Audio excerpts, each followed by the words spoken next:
Hey guys, welcome to Beyond Infinity. This is Shubham Srivastav and I am your biology mentor at this platform. In this video, we are going to start the first lecture of Cell the Unit of Life. मैंने इस chapter के ऊपर already एक introductory video तुम्हें दिया है, जिस video में मैंने तुम्हें बताया है कि इस चैप्टर के अंदर हमें पढ़ना क्या क्या है। जहां पर मैंने तुम्हें बताया था कि इस चैप्टर में सबसे पहले हमें देखना है what is cell. What is cell देख लेंगे, इसके बाद हम बढ़ेंगे, ओवरव्यू लेंगे सेल के ऊपर, सेल की डिस्कवरीज के ऊपर हमारा डिस्कशन होगा। इसके बाद हम सेल के टाइप्स के ऊपर डिस्कशन करेंगे कि what is prokaryotic cell, what is eukaryotic cell, दोनों के बीच के डिफरेंस को फिर दोनों को डिटेल में देखेंगे। इस तरीके से हम अपने चैप्टर में आगे की ओर बढ़ेंगे। तो इस पहले वीडियो में हम शुरू करना चाहते हैं व्हाट इज सेल। तो स्टार्ट करते हैं भाई। तुम्हारे पास एक क्वेश्चन आ रहा है कि तुम्हें पूछा जाएगा कि व्हाट इज सेल, तो तुम क्या बोलोगे? तुम बोलोगे कि cell is a structural function unit of life. सही, तुम यही बोलोगे। लेकिन तुम ऐसा क्यों बोलोगे? कोई बेस है तुम्हारे पास, बेसिस है जिसके आधार पर तुम बोलोगे कि सेल को ही हम structural and function unit of life कहते हैं। चलो इसी के ऊपर आज हम डिस्कशन करते हैं और जानने की कोशिश करते हैं कि हम सेल को ही structural and functional unit of life क्यों कह देते हैं। तैयार हो? चलो शुरू करते हैं। ध्यान देना, हम अगर बायोलॉजी को छोड़ करके अगर हम केमिस्ट्री की तरफ एक नजर डालें तो केमिस्ट्री में हम जानते हैं कि इसके तीन पार्ट्स होते हैं। एक तरफ है फिजिकल केमिस्ट्री, एक तरफ है इनऑर्गेनिक केमिस्ट्री और एक तरफ है ऑर्गेनिक केमिस्ट्री। ठीक है, तो फिजिकल केमिस्ट्री की यहां पर हम बात नहीं करेंगे। फाइन, न्यूमेरिकल्स वगैरह होते हैं इसमें, इसलिए इसके ऊपर उतना हम लोग डिस्कशन नहीं करेंगे। यहां पर देखते हैं इनऑर्गेनिक केमिस्ट्री और ऑर्गेनिक केमिस्ट्री में क्या क्या है। अगर इनऑर्गेनिक केमिस्ट्री की बात करें तो हम जानते हैं कि यहां पर इनऑर्गेनिक कंपाउंड्स के बारे में पढ़ा जाता है, यहां पर ऑर्गेनिक कंपाउंड्स की डिस्कशन होती है। फाइन, तो इसका अगर एग्जांपल लें तो इनऑर्गेनिक में हम नाइट्रोजन को रख सकते हैं, हम यहां पर ऑक्सीजन को रख सकते हैं, हम यहां पर हाइड्रोजन को रख सकते हैं। अगर ऑर्गेनिक कंपाउंड्स की बात करें तो यहां पर आ जाता है भाई हमारा कार्बन। एक ऐसा एटम है, एक ऐसा एलिमेंट है जो इतना सारा कंपाउंड्स बना सकता है खुद अकेले के दम पर कि बाकी पीरियोडिक टेबल के बाकी सारे एलिमेंट्स मिलकर भी नहीं बना सकते हैं। इसलिए हम इसे एक अलग ब्रांच ऑर्गेनिक केमिस्ट्री के अंदर डाल देते हैं। ऑलरेडी हम इन बातों को जान रहे हैं। फाइन, अब एक चीज देखो यहां पर कि अगर मैं तुमसे बोलूं क्या ये नाइट्रोजन लिविंग है, तो तुम्हारा आंसर होगा नहीं, नाइट्रोजन लिविंग नहीं है। क्या ये ऑक्सीजन लिविंग है, तो अगेन आंसर निकलेगा कि नहीं, ऑक्सीजन भी लिविंग नहीं है। फिर होगा हाइड्रोजन, क्या ये लिविंग है, तो फिर आंसर निकल कर के आएगा कि नहीं, ये भी लिविंग नहीं है। और क्या कार्बन लिविंग है, तो फिर से आंसर हमारे पास आएगा कि नहीं, कार्बन भी लिविंग नहीं है। अब एक चीज देखना, ये स्टेप 1 हम लेके चलते हैं। नाउ अब आ जाओ स्टेप 2 के ऊपर। ये अगर नाइट्रोजन, ऑक्सीजन, हाइड्रोजन, कार्बन अगर आपस में मिलकर के किसी कंपाउंड का फॉर्मेशन करे, अच्छा देखो ये किस तरीके का फॉर्म है, ये एटॉमिक फॉर्म है। ये एटॉमिक फॉर्म तुम्हें दिख रहा है। एटम्स जब आपस में मिलते हैं तो मॉलिक्यूल्स बनाते हैं। तो एक चीज देखना, ये नाइट्रोजन का मॉलिक्यूल अगर यहां पर N2 बनता है, या फिर यहां पे O2 बनता है, या फिर यहां पे H2 बनता है, या फिर यहां पर C है, ये H और O मिलके H2O बना दिया, या फिर यहां पर NH3 बन गया। कार्बन है, CO2 बन सकता है, CO बन सकता है, ठीक है, या फिर CH4 या एक्सेट्रा, बहुत सारे कंपाउंड्स यहां पर बन सकते हैं। तो ये एक तरह से हम कह सकते हैं कि ये मॉलिक्यूलर फॉर्म है, ये मॉलिक्यूलर फॉर्म हो गया। तो अब मैं तुमसे पूछूं कि बताओ क्या ये N2 लिविंग है, तो फिर तुम्हारा आंसर होगा नहीं। O2 लिविंग है? नहीं। H2, H2O, NH3, CO, CO2, CH4 कुछ भी लिविंग है यहां पर? हर बार का आंसर यह होगा कि नहीं, यहां पर भी कुछ भी लिविंग नहीं है। इसके बाद हम यहां पर आ जाते हैं स्टेप 3 में। स्टेप 3 में क्या होता है, तुम देखो कि ये N2, O2, H2, H2O, NH3 ये सब जब आपस में मिलते हैं और यहां पर इन्हें परफेक्ट टेम्परेचर, इन्हें यहां पर परफेक्ट प्रेशर जब मिलता है तो ये सारे के सारे मिलकर के क्या बना देते हैं तुम्हें पता है? ये बना देते हैं अमीनो एसिड। ये बना देते हैं अमीनो एसिड। ये अमीनो एसिड बहुत तरीके का बन सकता है। ये मान लो let us suppose that amino acid type 1, ये बना दिया अमीनो एसिड टाइप 2, ये बना दिया अमीनो एसिड टाइप 3, या फिर ये बना दिया अमीनो एसिड टाइप N। बहुत सारा अमीनो एसिड आपस में बना दिया। और ये तुमसे मैं अब फिर पूछूं कि भाई बताओ क्या ये अमीनो एसिड लिविंग है, तो तुम बोलोगे कि नहीं अमीनो एसिड लिविंग नहीं है, लिविंग नहीं है, लिविंग नहीं है। फाइन। अब इस अमीनो एसिड को फिर एक परफेक्ट टेम्परेचर, एक परफेक्ट प्रेशर पे रखो और तब तुम देखोगे क्या ये सारे के सारे अमीनो एसिड आपस में मिलकर के स्टेप नंबर 4 में प्रोटीन्स बना रहे हैं। स्टेप नंबर 4 में प्रोटीन्स बना रहे हैं। तो ये अमीनो एसिड भाई प्रोटीन बना दिया।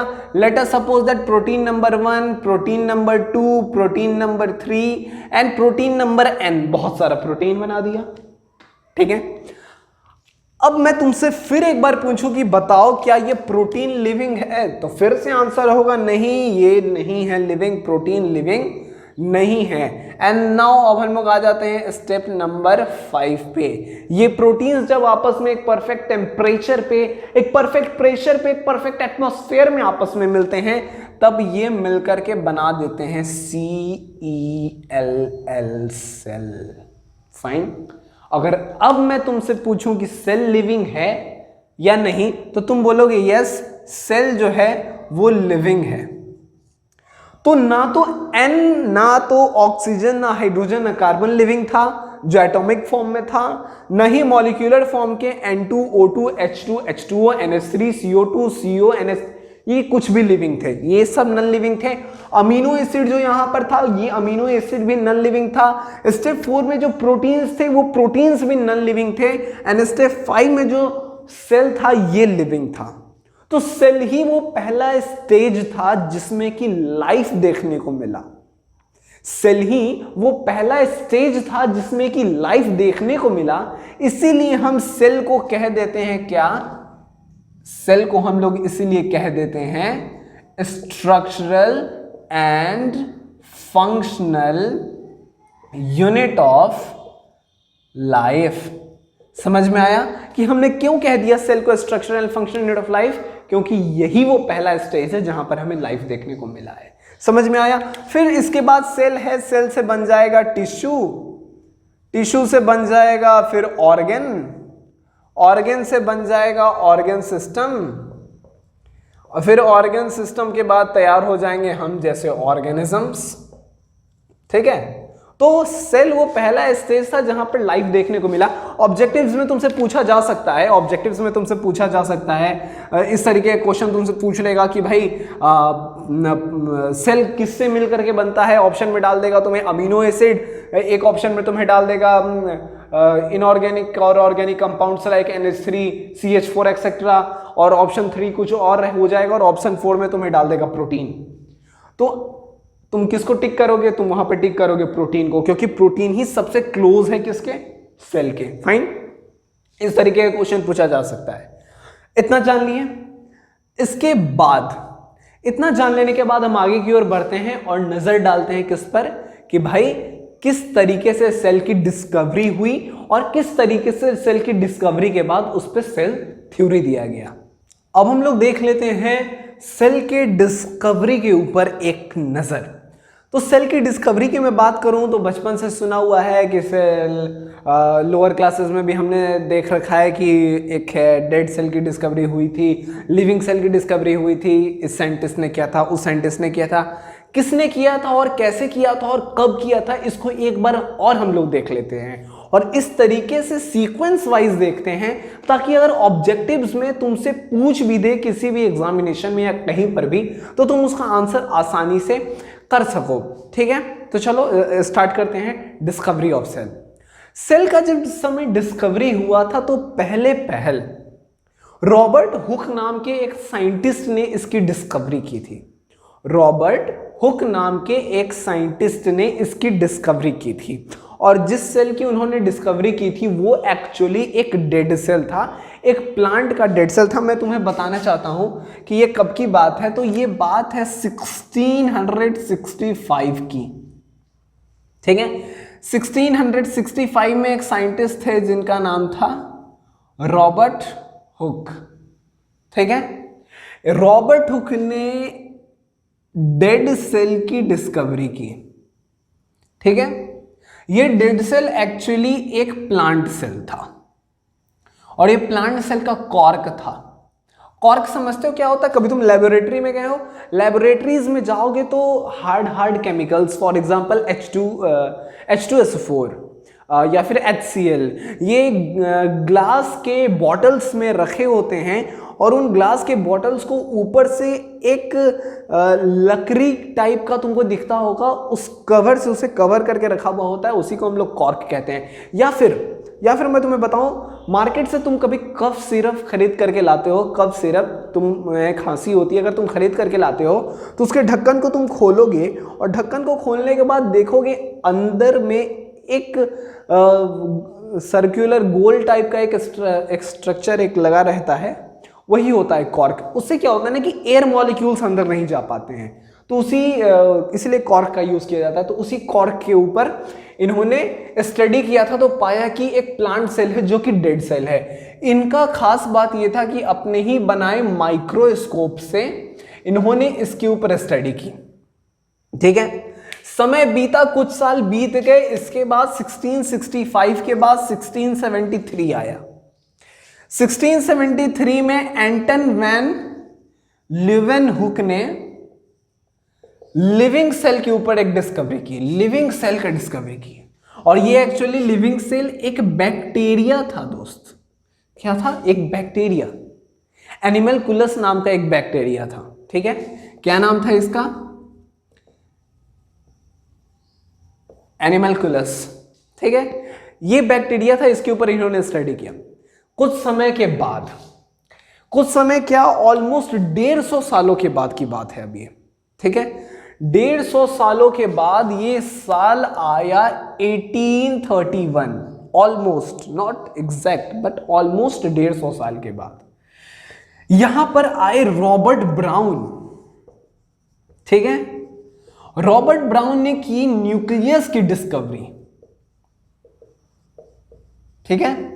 माइक्रोस्कोप थोड़ा एडवांस होता चला गया, माइक्रोस्कोप चूंकि एडवांस हुआ तो और सेल के ऊपर स्टडी करना आसान होता चला गया। तो यहां पर निकल करके आया क्या कि रॉबर्ट ब्राउन ने न्यूक्लियस के ऊपर स्टडी की, डिस्कवरी किया न्यूक्लियस का। 1831 के बाद अब साल आया 1838। यहां पर एक शिल्डन नाम के साइंटिस्ट थे। एक्चुअली ये एक बॉटनिस्ट थे, मतलब ये प्लांट्स के ऊपर रिसर्च करते थे, प्लांट्स के ऊपर स्टडी करते थे। 1838 में इन्होंने बताया कि all plants are made up of cell, fine. और इसके बाद 1839 में, उसके अगले ही साल, एक और साइंटिस्ट थे जिनका नाम था स्वान, और स्वान एक जूलॉजिस्ट थे, मतलब ये एनिमल्स के ऊपर स्टडी करते थे। और इन्होंने क्या बता दिया कि all animals are made up of cell.